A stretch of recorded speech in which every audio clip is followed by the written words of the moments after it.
Welcome to Vendor Trash. Is the title a reference to my opinions, my drawing skills, or both? That's for you to decide. This video will be the second installment of my series where I look at the zones of each expansion, give my general thoughts, and illustrate my favorite among them. As a reminder, I cheated right off the bat by splitting Vanilla into Kalimdor and Eastern Kingdoms, so this week I'll be looking at the second half of that equation. On the whole, I'm not as big of a fan of the zones on this continent, but we've still got plenty of greatness to work with here. Let's start things off with the first zone for the most generic of WoW's races, humans. Elwin Forest. This zone is about as basic as you could possibly get. It's a bright forest filled with brown trees with green leafage. But you know what? It frickin' works! I think your standard lush woodland is just about the best way you can start out your experience with a game, and there's no shame in leaning into that. It's comfy, it's cozy, it's sure to fill you with nostalgia. It even works on me when I didn't make a human character until my first toon, a Tauren Shaman, hit 60.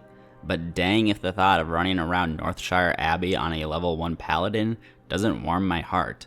The rest of the zone is great too, never putting you too far away from a reassuring building or docile body of water. There's nothing to complain about here. Moving southwest, we enter into the breadbasket of the region, Westfall. It's not exactly a zone that left a strong first impression on me. Perhaps because I grew up on a farm, the idea of being surrounded by fields and wheat wasn't particularly exciting. Over the years, it's grown on me though. Things like the harvesters, the lighthouse, and the dead mines help spruce the place up, and it being a flat, open zone appeals to my nostalgia for the horde leveling zones. And who could forget Blanchy? I will say that Kata turning the questline experience into a CSI parody was a choice, and the addition of an energy beam / sinkhole in the northwest part of the zone was a straight up bad choice. And it doesn't even serve any purpose, and only one NPC acknowledges that it's there. It's just weird. Next we have the Red Ridge Mountains. Red Ridge is a nice return to greenery, but with some more autumnal colors thrown in and some hilly terrain. I suppose in that sense it's sort of the Stone Talon Mountains of the east. There's also the iconic Lakeshire Bridge. I also appreciate that the Cataclysm added a pathway in the mountains connecting northeast Swamp of Sorrows to southeast Burning Steppes. While I find the zone aesthetically soothing, I just don't have much nostalgia for the place, and while the lake is pleasant, it can make navigating the zone a bit of a pain. And I hear Cataclysm turned a lot of the questing into a Rambo reference, so another choice right there. So while I appreciate the zone, it's not my favorite. Southwest of that, we have Duskwood. Now I'm going to step on some toes here and admit that Duskwood doesn't really do it for me. I like the concept. We're right next to Elwin Forest, so let's have a haunted woods. But the zone just doesn't look good to me. I think it's the faint blue hue lingering everywhere, particularly in the skybox. I guess I just prefer my haunted forests to have a different look to them. It's hard to articulate. Having the center of the zone being devoted to the Twilight Grove feels like a bad choice as well. The highlight of the zone for me would have to be the Ravenhill Cemetery due to all of the underground sections, which actually do add a lot to the spooky vibes. And I'm sure Stitches added a lot of terror to the zone back in the day. Anyway, the zone is fine and all, but it just isn't for me. Moving south, we enter into Northern Stranglethorn, the upper half of what was once simply Stranglethorn Vale. Like with the Barrens, Blizzard concluded that the zone was simply so large and covered such a big level range that it made sense to split it into two. And at the time, it certainly may have, but in hindsight, it feels like a silly change. That being said, I do love the place. Everybody quested here back in the day because it would frankly be difficult to avoid it, especially as the boats and zeppelins made Stranglethorn many Horde players' entry point to the southern half of the continent. I think it's also the only real jungle zone from Vanilla, possibly excluding Ungoro Crater. There was so much to do here, not the least of which was our first hunting expedition with Hemet Nestingwary. The north is probably my preferred half, if only narrowly. The Cape of Stranglethorn is still great, though less so than its northern counterpart in my eyes. It has a narrower layout, which makes it feel a bit more exhausting to traverse, and it puts less of an emphasis on trolls and wildlife, and more of an emphasis on pirates. Booty Bay is an impossible to forget town, and it was always fun working your way up to the Nekmani Wellspring. The zone unfortunately suffered a fate similar to many zones in Cataclysm of adding a big disaster zone in, this time being a huge whirlpool that again doesn't really add much except an inconvenience and sticking out like a sore thumb. But I do love the zone overall. Deadwind Pass is a difficult zone to rate fairly because it simply isn't treated the same as other zones. There's almost nothing here except for Karazhan, but Karazhan itself is one of the most important and explored locations in all of Warcraft. There's the original raid, there's the Return to Karazhan dungeon, there's the Karazhan crypts that were publicly inaccessible for the longest time before being opened up, and which now function as a dungeon in Season of Discovery. There's the Karazhan catacombs that were added in Legion for artifact quests and repurposed for the Incognito secret, and there are also those cellar areas that were used in the Karazhan attunement quests. But literally nothing else in the zone bears any significance. And it's a shame because the zone has a fairly unique visual design for WoW. So I really like the zone for what it does give us, it just doesn't give us as much as it should. Moving east, we have Swamp of Sorrows. Nowadays, Swamp of Sorrows is basically just that random feeling zone that Horde mages have a teleport to in the southern eastern kingdoms. Like, at least Alliance mages getting a teleport to Theramore made a lot more sense. At any rate, the zone is fine, if not terribly exciting. It's another zone with a big body of water in the middle, which in this case winds up being mildly annoying but not too bad. The highlight of the zone is definitely the Temple of Atal Hakar, or Sunken Temple, which unfortunately has seen better days. Even as far as swampy zones go, it's not the best. They really leaned way too hard into the green look here, so while I don't have anything against the zone, it doesn't do a whole lot for me either. South of that, we have the Blasted Lands, which is a very interesting case because its gravitas as a zone started out really high, being the site of the ominous Dark Portal. You know, that monumentally important structure that allowed the orcs into Azeroth in the first place, and it becomes even more important in the Burning Crusade when we actually travel through it into Outland. You know, that thing that was on the loading screen for the first 4 years of the game, and thereafter, it's kind of whatever. It gets a spike in prominence with WoD when the portal is used again, but that's about it. The Dark Portal just doesn't matter that much when 90% of the time when wanting to go to Outland or Draenor, you port there through some other means, even as a non-mage, which is a bit of a shame. As for the zone itself, I think it's underrated. It was kind of a scary place to be in before Cataclysm, though with some awkward questing. After Cata, the questing got smoother, but it lost a bit of its aura, especially with a forest section starting to regrow in the southwest. Yes, the zone is a bit of a barren waste, but that's what it should be. It's kind of a reflection of what you immediately find on the other side of the portal. I also like the lightning that you'll often see striking the ground here. These really are lands that have been blasted. Jumping quite a ways up north, we have the Burning Steppes. This zone and its counterpart Searing Gorge on the northern side of Blackrock Mountain apparently used to be part of the Red Ridge Mountains before the whole Ragnaros summoning incident. So while they do kind of stick out, it makes sense that they would. I'm fine with the zone, though never loved it. I think a lot of the significance of the zone was probably lost on me just due to the vanilla questing experience. I did hit 60 on my first character, you know, that Tauren Shaman, while killing orcs in the Blackrock Stronghold. I do think that it and Searing Gorge are way too similar though, and since neither zone is overly large, I think they should have just combined them into one zone and opened up a small pass to the east of Blackrock Mountain. I can see the counter argument to this though, as having to pass through the mountain is an experience worth having. But since we can fly over the area anyway now, I don't think it really matters. Let's move on to Cosmodon then. I feel like most players nowadays don't realize that the continent we refer to as the Eastern Kingdoms is actually comprised of 3 subcontinents. There's quote-unquote Azeroth, which is distinct from the Titan and planet Azeroth, which refers to everything south of Blackrock Mountain.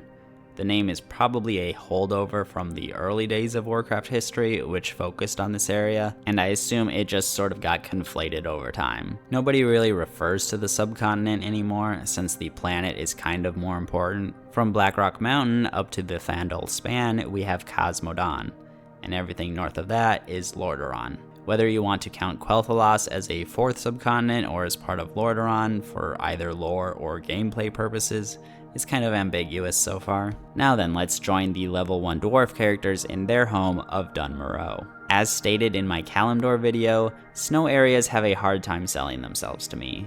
I'm glad that they're there for diversity's sake, but they're very rarely my preferred place to be. And Dun Morogh is no exception. I appreciate it for what it is, and I think it being this cold valley does a lot to augment the appeal of Ironforge. Nothing quite like coming in from the frigid snowscape into a toasty stone city with magma keeping you warm. It almost feels anathema to have lukewarm feelings about literally the first zone seen in the original WoW cinematic, but it is what it is. To the east we have Cosmodon, and this is probably my favorite of the Cosmodon zones.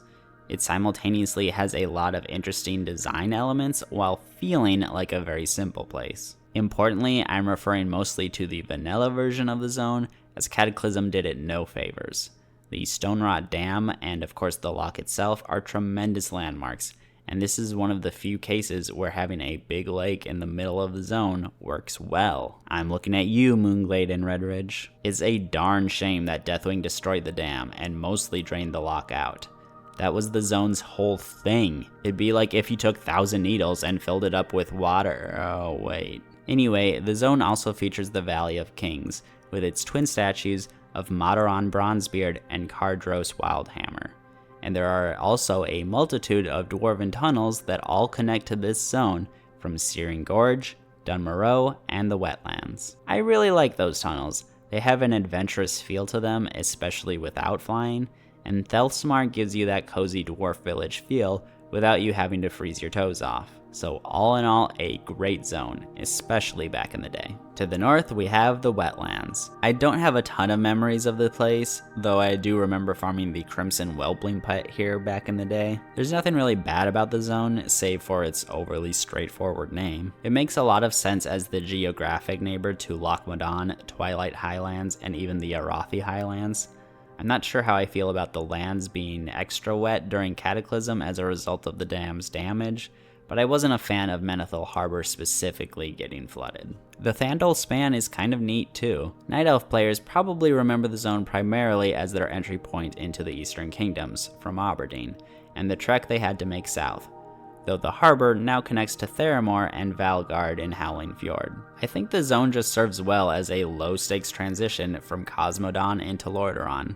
So while I don't have a ton to say about the place, and it isn't exactly a flashy one, I think it serves its place in the geography of the world remarkably well, and that shouldn't be undervalued. On the opposite side of Lochmadon, we have the Badlands, which feel like Blizzard took a horde zone from Kalimdor, ripped it out, and dropped it in the middle of Eastern Kingdoms, which makes it feel out of place, similar to how Feralus feels almost out of place as a very Night Elf style zone in Southern Kalimdor. At the same time, it feels like it's trying to take away from the Blasted Lands aesthetic because it's very dry and very orange. But Blasted Lands feels like it earns that look far better. And yes, I'm well aware that Badlands are an actual type of terrain in real life. In fact, the concept art for this zone nails that look far better. Either way, it just doesn't feel like it belongs here. Deathwing really messed the place up in Cataclysm, but I honestly couldn't tell you if I prefer the zone before or after, because neither are really doing it for me. I suppose the main feature of the zone is Uldaman, but while there is definitely a dwarven presence in the zone, the dungeons don't feel aesthetically tethered to the place. You could have stuck it in any zone and it'd be believable. So sorry Badlands, but I dare say you may be bad lands. Yeah. My thoughts on Searing Gorge largely echo my thoughts on Burning Steppes. They should probably just be one zone. The one thing the Gorge is really notable for is the underground Dark Iron section, which, while mildly neat, wasn't exactly fun to play in due to it being such a large area where you couldn't mount and where it could be easy to get lost in. Oh, and it's where you had to run your ghost through if you died in any of the vanilla dungeons and raids located in Blackrock Mountain, which wasn't fun. I suppose I can talk about the mountain itself here, as it's kind of fascinating just how many dungeons and raids they wound up sticking in here. You had Blackrock Depths, the game's largest dungeon that honestly could have been 4 dungeons, Lower Blackrock Spire, Upper Blackrock Spire, Molten Core, Blackwing Lair, Blackrock Caverns, and Blackwing Descent. That's 7. Even the most crowded of other hubs in the game seem to cap out at 4 dungeons and raids, so clearly the devs and players have a fondness for the mountain. But the gorge itself, Moving way on up to the subcontinent of Lordaeron, or as one could accurately describe it, Zombie World, we have Tearsfall Blades, obviously named for when the Titan Keeper Tyr tripped on a tree root and fell down. Anyway, Tearsfall manages to do something unique and rather incredible. It takes an undead-littered, gloomy forest and makes it feel like home? Perhaps that is something inherent to any of the original starting zones. You are, after all, just a simple adventurer at this point, and surrounded by the NPCs that you can most call friends and family. Yes, there are hostile cadavers around, but most of the shambling corpses you come across are there to help you. I've always liked the idea that dark aesthetics don't have to necessarily equate to the scary and evil, and this zone nails that. It wasn't majorly impacted by the Cataclysm, the Brill redesign being the main thing that springs to mind, and I think of that mostly as an improvement. So all in all, a comfortable and nostalgic zone with a relatively unique design. Great job. I've long cited Silverpine Forest as the zone that most benefited from its Cataclysm revamp, and it was the first zone I considered when trying to figure out my favorite zone from Eastern Kingdoms. I was hesitant to give it that honor because I wasn't sure if it was also my favorite overall, but upon further examining the zone, yeah, it absolutely rocks. Now, my prior comment is not to say that the zone was in any way bad back in vanilla. It continued the spooky forest theme of Tearsfall, but started to up the stakes a bit. In fact, I have very fond memories of coming here for my water totem quest. But back then, the colors were a bit too muted and the lighting a bit too bright. Kata decided to stylize the place more with deep, vibrant greens and purples that really make it pop. Likewise, the lighting is toned down for much better ambiance. The Forsaken seem to have established themselves better by now, with their own architecture taking root instead of them simply using the dilapidated human buildings that used to be here. The questing is also fantastic, as you get to team up with Sylvanas and engage in the war effort against Gilneas, which is another great part about both iterations of the zone. You're dealing with a werewolf threat, either the more feral Worgen of Vanilla under the thumb of Aragal, or the more organized Gilnean troops of Greymane. And of course, there's the presence of Shadowfang Keep, one of the most beloved of vanilla dungeons. Silverpine is a hauntingly beautiful zone that's fun to quest in, functions as a natural evolution of Tearsfall, and which fits very well with all of its neighboring zones. All in all, an exceptional place, and I can now say confidently that it is my favorite zone of the Eastern Kingdoms. The Hillsbrad foothills help transition us from the more wooded areas thus far to the more open areas beyond. Like most of Lordaeron, it feels very in place, and though it had some novelty in vanilla as the open world PvP location with the South Shore versus Terran Mill conflict, I think it fits perfectly well to have been dominated by the Forsaken and Cataclysm. This is also the only instance of the Cata revamp actually having Blizzard combine 2 zones, the other one in this case being Alterac Mountains. I think it was warranted given Alterac itself was a pretty small zone. Between the 2 component zones, we've got a lot to work with. Terran Mill, Durnhold Keep, the ruins of Alterac, Strawnbrad, the Dalaran Crater, and more. The Cataquists had some real gems too between the Welcome to the Machine quests, the Plants vs. Zombies minigame, and the Human Fields. I will say, and this isn't specific to Hillsbrad, that it annoys me that we have battlegrounds like Alterac Valley and Arothy Basin that just don't fit into the actual overworld. I know, suspension of disbelief, but still. Anyway, Hillsbrad is a very strong zone that just gets overshadowed by its 2 predecessors in my mind. Arothy Highlands is not my favorite zone, but it does seem to be Blizzard's. In addition to housing one of the 3 original battlegrounds, it's received an inordinate amount of attention in recent years. It was the setting of the Gathering in Before the Storm, it was the main location for the Waste of Time secret hunt, it was the location of the first BFA Warfront, and thus one of the few zones to get a second makeover, likely due to its mostly green palette and mostly flat terrain. It was the location chosen for Plunderstorm, and most recently it was the setting of the Heartlands novella, where Gayara and the Maghar orcs have been settled. It's a very interesting treatment of the zone to me, but how do I actually feel about it? It's fine. It's green and open and quiet. The BFA visual update drastically beautified the zone, and I think it's a shame that this iteration wasn't what we got for the leveling experience, because if it had been, I'm sure I'd be much more attached to it. Perhaps that lesser attachment is also because as a Horde player, this is where you really feel you're leaving the safety of the bulk of Lordaeron and exposing yourself to heavy Alliance presence. I am a big fan of them adding another one of those dwarven tunnels from the center north of the zone into the hinterlands in Kata. At any rate, a tranquil zone that didn't get enough attention in the past, but has too much attention now. The hinterlands are kind of interesting because they serve as both the northernmost presence of dwarves on the continent with Airy Peak, as well as the southernmost presence of the Thalassian elves in the Quel'Danil Lodge and of the forest trolls. It's another one of those with a great tree planted in it, though unlike with Duskwood, it doesn't really obstruct the rest of the zone. I think many players probably remember the place best for the forest troll city of Jintha Alor. The place functioned almost like an open world dungeon for players leveling in the area, and it felt like a genuine challenge making your way to the top. The rest of the zone is nothing too remarkable, but it does have a cozy aura to it, and it manages to feel natural to the zones surrounding it, which is always important. The Western Plaguelands are one of the few vanilla zones that Blizzard decided to actually revitalize in Cataclysm, and whereas I absolutely hated it in the case of Desolace, I think it really works here. In fact, Lordaeron zones were by far the ones most positively affected by the Cata revamps.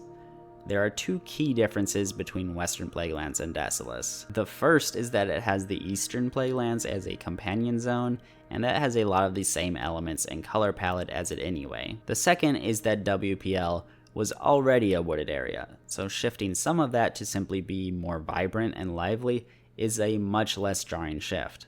The questing here was also great, at least as Horde, as you managed to take Anderhall after Koltira lets Horde forces be flanked by both Alliance soldiers and a militia of human farmers after attempting a ceasefire with the Thessarian, thanks to the intervention of Sylvanas, who was undercover as Lindsay Raven's son. She then drags that traitor away to the Undercity, where he can be corrected. Western Plaguelands does have an annoyingly large lake in it, but it's mostly out of the way unless you need to go to Skullomance, so it's not really an impediment. So overall, the zone, at least as of Kata, looks nice and is nice to play in. Well done, whichever devs worked on this one. And lastly, Eastern Plaguelands. This is one of those zones that I often mention as something that I'm glad is around and in the game, because diversity is generally a good thing, but not a place I particularly enjoy being in. The zone is hideous to look at, which it should be, but that doesn't make it not hideous to look at, especially places like the Infectus Scar and all of the fungal areas. It does a great job of making you feel like you're in hostile undead territory, in Scourge territory. And in that regard, I do have some fond memories of questing in the Plaguewood back in the day. Stratholme also makes for a great highlight of the zone, and I have to appreciate that Light's Hope Chapel is here. The Paladin class hall is easily the coolest one in my opinion. I feel like they came up with that one first and decided to do it for everyone afterward. And hey, Nathanos lived here too. That's neat. So not a bad zone, but still, ick. I also have a little bit of beef with the zone. One year, probably about a decade ago, I was online on New Year's Eve. One of my friends and I had nothing better to do, so I challenged them to a race from Booty Bay to Silvermoon City. The catch was that we couldn't use mounts. Unfortunately for me, they were a druid and I hadn't specified no class abilities, so they were trucking ahead. I don't remember if they were using travel form or had mercy on me and just used cat form, but in turn I went ahead and used blink on cooldown. You'd think it'd still be an easy win for them, but I made up for the speed difference with my knowledge of shortcuts. That's right, I cut through the dwarven tunnels from Searing Gorge straight into Cosmodon, and from Arothy Highlands straight into the Hindlands, and up into the mountain pass into the Western Plaguelands. I was all set, to their shock, to win the thing. And then I hit Eastern Plaguelands and made a horrible mistake. I remembered that there was a shortcut in the fungal veil in the middle of the zone, and went straight for it. Unfortunately, I missed the path and wound up wasting time having to correct my mistake, which allowed them to make up enough distance to eventually win the race. And honestly, given where I had to go, the shortcut probably wouldn't have even saved me any time. I blew it. Oh well, it was still a fun waste of time. So for this week's drawing, I of course went with Silverpine Forest. As I said earlier, especially as of Cataclysm, I think the zone is really beautiful. The zone is spooky in just the right ways, and the contrast between the greens and the purples is just, chef's kiss. I did consider putting in one of those wagon taxi things, but the drawing would have gotten a little too crowded. So I did cut that, but kept a wild Etten that's just waiting in the trees to ambush adventurers. And if you're in the mood for a swim, we have Lordimere Lake in the background there. And I believe that's all I have to say. So, thank you for watching, and I will catch you next week. Bye-bye.